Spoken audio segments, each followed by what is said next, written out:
అందరికి దండాలు. టీ10 ఎగ్దమ్ ముచ్చట్లకు స్వాగతం. చలో రాజాకొచ్చింది ఇక ముచ్చటం మునుబెట్టి చెప్తది. కేంద్రంలా ఎన్డీఏ కూటమి ప్రభుత్వంలా వ్యవసాయ రైతు సంక్షేమ శాఖలని 2017 6 రైతు హత్యలకు బాధ్యుడైన శివరాజ్ సింగ్ చౌహాన్ కు కేటాయించడాన్ని సంయుక్త కిసాన్ మోర్చా అఖిల భారత కిసాన్ సభలు చాలా గట్టిగా వ్యతిరేకిస్తున్నాయి. కాబట్టికే ప్రకటనలు వేరువేరుగా విడుదల చేసినాయి. ఎస్కేఎం ఏమంటుందంటే తన ప్రకటనల కనీస మద్దతు ధర రుణమాఫీ కోసము దేశంలో రైతుల ఆత్మహత్యలు పెరుగుతున్నాయని వ్యతిరేకిస్తే మధ్యప్రదేశ్ లా 2017 జూన్ 6వ తారీఖు నాడు ఆందోళన చేస్తున్న కొందరు రైతులను హత్య చేసిండ్రని చెప్పుకొచ్చింది. దేశంలో వ్యవసాయ సంక్షోభం కారణంగానే దినాము 31 మంది రైతులు ఆత్మహత్యలు చేసుకుంటున్నారు. మరి దీన్ని పరిష్కరించుట్ల ఎన్డీఏ ప్రభుత్వము మొదటి కేబినెట్ సమావేశంలోనే ఫెయిల్ అయ్యింది.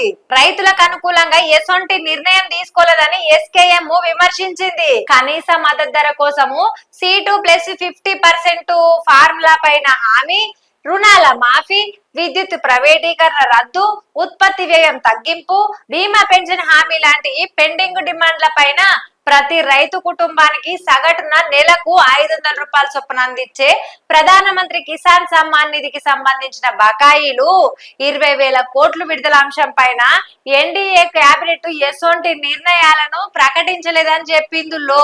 అయినా మొన్న లోక్సభ ఎన్నికలల్లా 159 గ్రామీణ నియోజకవర్గాలల్లా ఓటమి పాలైంది కమలం పార్టీ. అయినా దాని నుంచి ఎన్డీఏ బీజేపీ పాఠాలు నేర్చుకోలేదని దీన్ని చూస్తే ఎరకైతున్నది కదా అని ఎస్కేఎం తన ప్రకటనలా రాసుకొచ్చింది.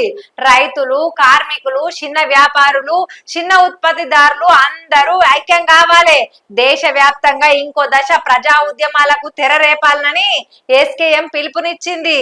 ప్రజల మధ్య ఐక్యతను చేసేందుకు ఎస్కేఎం కట్టుబడి ఉంటదని కూడా చెప్పుకొచ్చింది.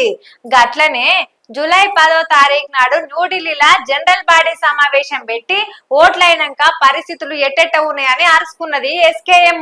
వివిధ డిమాండ్ల పైన భవిష్యత్తు కార్యాచరణను జనరల్ బాడీ పరిశీలిస్తదని చెప్పింది. గట్లనే ఈ ప్రకటనల బీజేపీ ఎంపీ సినీ నటి కంగనా రనౌత్ ను మహిళా సెక్యూరిటీ గార్డ్ చెంపదెబ్బ కొట్టుడు సమర్థనీయం కాదని ఎస్కేఎం తెలిపింది. అయితే చారిత్రాత్మక రైతు ఉద్యమానికి వ్యతిరేకంగా కంగనా రనౌత్ అహంకార పూరిత దురుద్దేశ ప్రకటనలు చేసింది. దీన్ని విమర్శించింది ఎస్కేఎం. ఇక ఇది గిట్లుంటే చౌహాన్ ను వ్యవసాయ శాఖ మంత్రిగా నియమించడాన్ని ఏఐకేఎస్ కూడా ఖండించింది. మధ్యప్రదేశ్ లా మందసౌర్ లో జరిగిన ఘటనకు చౌహాన్ బాధ్యత వహించాలని కూడా స్పష్టం చేసింది.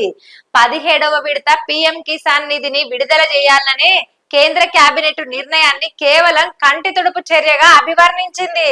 ఇక 159 గ్రామీణ నియోజకవర్గాలలో ఓడిపోయినా గాని కమలం పార్టీ ఏ పాఠం కాదు గుణపాఠం కూడా నేర్చుకోలేదని మేధావులు, బుద్ధిజీవులు మాట్లాడుతున్నారు.